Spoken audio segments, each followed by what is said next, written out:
മനുഷ്യർക്കൊപ്പം എന്ന പ്രമേയത്തിൽ കേരള മുസ്ലിം ജമാഅത്ത് നേതൃത്വം 16 ദിവസം നീണ്ടുനിൽക്കുന്ന കേരളയാത്ര എന്ന ആശയവുമായി മുന്നോട്ടു വന്നപ്പോൾ പൂർണ്ണമായി അതിൽ ഭാഗമാകാൻ സാധിച്ചേക്കില്ല എന്ന ധാരണയിലായിരുന്നു ഞാൻ. ആരോഗ്യപരമായ പ്രയാസങ്ങൾ തന്നെയായിരുന്നു കാരണം. എന്നാൽ ഇക്കഴിഞ്ഞ ഏതാനും നാളുകളായി സമൂഹത്തിൽ വർദ്ധിച്ചുവരുന്ന വർഗീയ ധ്രുവീകരണ പ്രചാരണങ്ങളും സംസാരങ്ങളും ഉള്ളിൽ ഏറെ നിരാശയും അസ്വസ്ഥതയുണ്ടാക്കിയിരുന്നു. തിരഞ്ഞെടുപ്പുകൾ മുതൽ നാട്ടിൽ നടക്കുന്ന എന്തും വർഗീയതയുടെ കോണിൽ നോക്കിക്കാണുന്ന സാഹചര്യം, മനുഷ്യത്വവും സാഹോദര്യവും വിലമതിക്കാതെയുള്ള പെരുമാറ്റങ്ങളും സംസാരങ്ങളും എല്ലാം ഓർത്തപ്പോൾ ഒരുമയുടെ വിളംബരമായ യാത്രയിൽ കുറച്ചു ദിവസമെങ്കിലും ഭാഗമാവണമെന്ന ചിന്ത മനസ്സിൽ ശക്തിപ്പെട്ടു. 1999-ലും 2012-ലുമായി കേരളത്തിലുടനീളം നടത്തിയ യാത്രകൾ സമ്മാനിച്ച ഉണർവും അതിൽ ഉയർന്നുകേട്ട ഒരുമയുടെയും ഒന്നിപ്പിന്റെയും ധ്വനികളും ഓർത്തപ്പോൾ വീണ്ടും ഒന്നും ആലോചിക്കേണ്ടി വന്നില്ല. എങ്കിലും ആരോഗ്യകാര്യത്തിൽ ദീർഘസമയത്തെ തുടർച്ചയായ യാത്രകളിൽ എനിക്ക് ആശങ്കയുണ്ടായിരുന്നു. പ്രാർത്ഥനകളോടെ ഉള്ളാൾ സിയാറത്തിനായി മർക്സിൽ നിന്നിറങ്ങുമ്പോൾ ഈ സമൂഹത്തിന്റെ ശാന്തസുന്ദരഭാവവും അകലങ്ങളില്ലാത്ത മനുഷ്യരുമായിരുന്നു മനസ്സു നിറയെ. സയ്യിദ് മുഹമ്മദ് ഷരീഫുൽ മദനിയുടെ ആത്മീയ സാന്നിധ്യത്തിൽ ഉലമാക്കളുടെയും സാദാത്തുക്കളുടെയും ദുആയോടെ ആരംഭിക്കുകയും നിർണായക ഘട്ടങ്ങളിൽ എന്റെ ജീവിതത്തിലെ തണലും തുണയുമായിരുന്ന താജുൽ ഉലമയുടെയും നൂറുൽ ഉലമയുടെയും കൻസുൽ ഉലമയുടെയും ഓർമ്മകൾ നിറഞ്ഞു നിൽക്കുന്ന വേദികളിലൂടെ ആദ്യ ദിനങ്ങൾ സഞ്ചരിക്കുകയും ചെയ്തപ്പോൾ അത് നൽകിയ ഊർജ്ജം ചെറുതായിരുന്നില്ല. ഒപ്പം ചെറിയ വേദികളിൽ പോലും ഈ ആശയത്തെയും പ്രസ്ഥാനത്തെയും കേൾക്കാൻ ഒന്നിച്ചുകൂടിയ മനുഷ്യർ നൽകിയ പ്രചോദനവും പ്രാർത്ഥനയും വലുതായിരുന്നു. അതാവാം യാത്രാവസാനം വരെ എന്നെ കൂടുതൽ ഉത്സാഹവാനാക്കിയത്.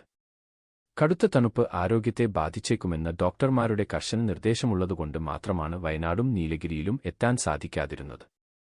അതിലിപ്പോഴും സങ്കടമുണ്ട്. പ്രദേശത്തെ പ്രവർത്തകരോടും സ്നേഹജനങ്ങളോടും ക്ഷമ ചോദിക്കുന്നു.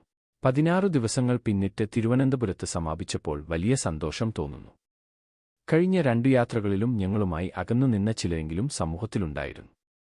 വേദി പങ്കിടാതിരിക്കുകയും ബഹിഷ്കരിക്കുകയും ചെയ്തവർ പോലും കഴിഞ്ഞ കാലത്തെ വിസ്മരിച്ച് ഈ യാത്രയിൽ മിക്കയിടത്തും കൂടെയുണ്ടായി എന്നത് മനുഷ്യർക്കിനിയും ചേർന്നിരിക്കാൻ സാധിക്കുമെന്ന ശുഭകരമായ സന്ദേശമാണ് നൽകിയത്. ഒരുപക്ഷെ കഴിഞ്ഞ യാത്രകളും സമസ്തയും മർക്കസ് ഉൾപ്പെടെയുള്ള അനുബന്ധ സ്ഥാപനങ്ങളും നാളിതുവരെ നിർവഹിച്ച സാമൂഹിക ദൗത്യങ്ങളുടെ കൂടി പ്രതിഫലനമായാണ് ഞാനിതിനെ കാണുന്നത്. ആരെയും ചെറുതായി കാണാനോ തോൽപ്പിക്കാനോ ആൾബലം പ്രകടിപ്പിക്കാനോ വേണ്ടിയുള്ളതായിരുന്നില്ല ഈ യാത്ര. അനുദിനം മുഴങ്ങിക്കേൾക്കുന്ന വിഭാഗീയതയ്ക്ക് അതീതമായി മനുഷ്യരെ ഒന്നിപ്പിക്കാനും നാടിന്റെ വികസനവും ആവശ്യങ്ങളും കൂടുതൽ ചർച്ച ചെയ്യപ്പെടാനും ഈ പ്രയാണം ഉപകരിച്ചിട്ടുണ്ടെന്നാണ് പ്രത്യാശ. അടിത്തട്ടിലെ ജനങ്ങളിൽ നിന്ന് ഓരോ നാടിന്റെയും ആവശ്യങ്ങളും പുരോഗതിയും ഭരണാധികാരികളിലെത്തിക്കാൻ സമൂഹത്തിന്റെ ചർച്ചാ മണ്ഡലങ്ങളിൽ സജീവമാക്കാൻ കേരള മുസ്ലിം ജമാഅത്തിന് സാധിച്ചിട്ടുണ്ട്. കൃത്യമായ ഇടവേളകളിൽ മനുഷ്യരെ കൂടെയിരുത്താനും മനുഷ്യ നന്മക്കായി ആലോചനകൾ നടത്താനും ഇത്തരം യാത്രകൾ ഇനിയും വേണ്ടതുണ്ട്. വരുന്ന സമൂഹവും തലമുറയും അത്തരം ദൗത്യങ്ങൾ സമയാനുസരണം നിർവഹിക്കുമെന്ന് ഞാൻ കരുതുന്നു. ഈ കുറിപ്പിന്റെ തുടക്കത്തിൽ സൂചിപ്പിച്ചതുപോലെ സമൂഹത്തെ ഭിന്നിപ്പിക്കുന്ന, മനുഷ്യരെ തമ്മിൽ അകറ്റുന്ന പ്രവർത്തനങ്ങളിൽ ഒരാളും ഭാഗമാവരുതെന്നും അത്തരം ശ്രമങ്ങളെ ചെറുത്ത് തോൽപ്പിക്കണമെന്നും ഒന്നുകൂടി ഉണർത്തുന്നു.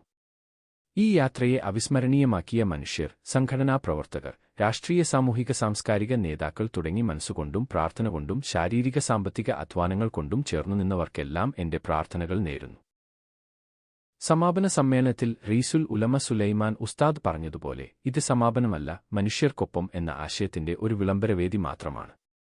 ആകസ്മികമെന്നോണം മിറ്റാജിന്റെ പവിത്രമേറിയ രാവിൽ പ്രാർത്ഥനകളോടെ സമൂഹത്തിൽ നമ്മുടെ സന്ദേശം വിതയ്ക്കാനായി എന്നതും ഇരട്ടിമധുരം തന്നെ. നമുക്കിനിയും ഈ ദൗത്യം ഏറെ മുന്നോട്ട് കൊണ്ടുപോവേണ്ടതുണ്ട്. അല്ലാഹു അനുഗ്രഹിക്കട്ടെ. ആമീൻ.